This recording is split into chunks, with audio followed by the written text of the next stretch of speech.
আমার হাতে দড়ি বেঁধেছে? কে কে কে? আমি।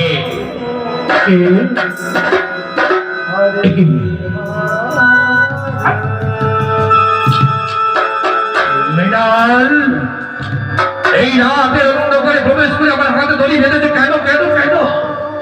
কল্যাণ সিংহ, তুমি এই শয়তানের বিচার করবে বলে তাই তো বাধ্য হয়ে কাজ করতে আমার হয়েছে। এবার তোমার কাছে আমার একটাই আশা, আর কোনদিন তুমি আমার কোনো কিছু ক্ষতি করতে পারবে না। তাই এই মুহূর্তে এমন অবস্থায় এই রাজ্যখানা তুমি আমার নামে লিখে দাও। না, তুমি মান তুমি বিশ্বাসঘাতক, জীবনে কোনোদিন এই রাজ্য তুই আমার কাছ থেকে পাবি না।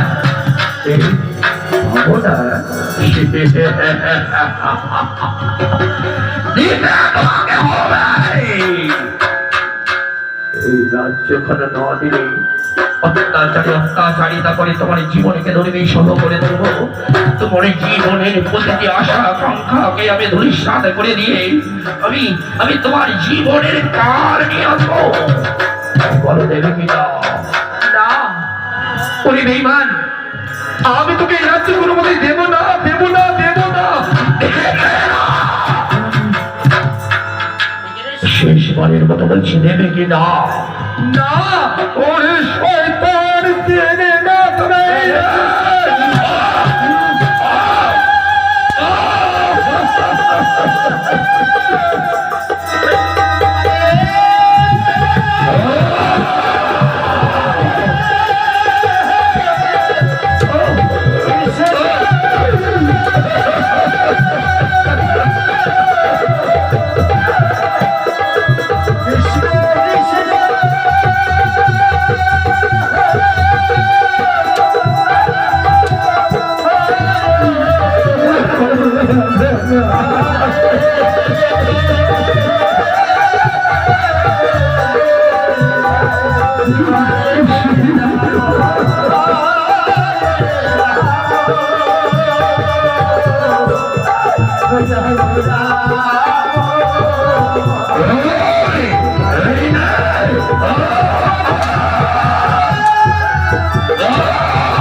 এই শয়তানটাকে ডালতে ডালতে ওই কারাগারে নিয়ে যাও। প্রহরী, একবার এই হাতের বন্ধনে খুলে দিয়ে প্রহরী। মহারাজ, আমার দ্বারাই হবে না মহারাজ। প্রহরী, শিশি কিনা তুইও এমন কর্ম করতে পারবি রে প্রহরী?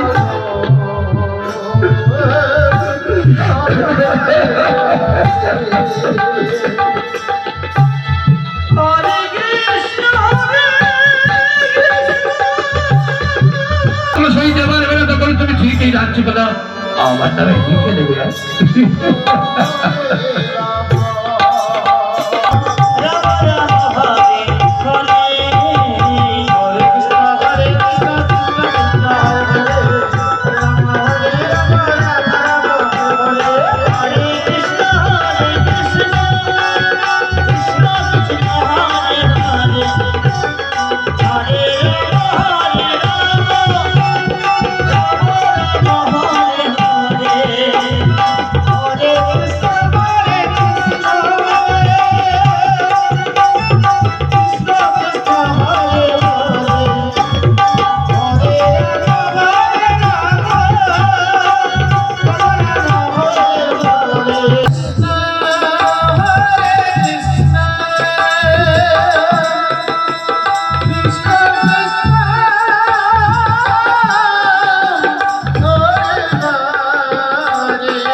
এলো না কেন? তবে কি আমার বাবার কোনো বিপদ হয়েছে? না না, আজ আজ আমার বাবাকে তবে আমি পাবো না। আমি আমি তাই সমগ্র রাজবাড়িতে আমি খুঁজে দেখবো। বাবা, বাবা,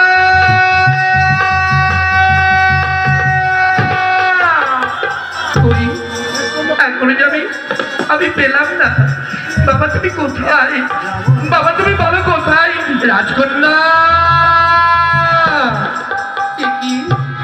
ওরে প্রহরী, এত রাতে আমি কিছু বুঝতে পারছি না রে প্রহরী। রাজকন্যা, তোমার বাবার যে বড় বিপদ, তোমার বাবা যে বড় বিপদে পড়েছে রাজকন্যা। বলো প্রহরী, কি হয়েছে? আমার বাবার কি হয়েছে? বলো প্রহরী, বলো। রাজকন্যা, তোমার তোমার বাবা যে কারাগারে বন্দী।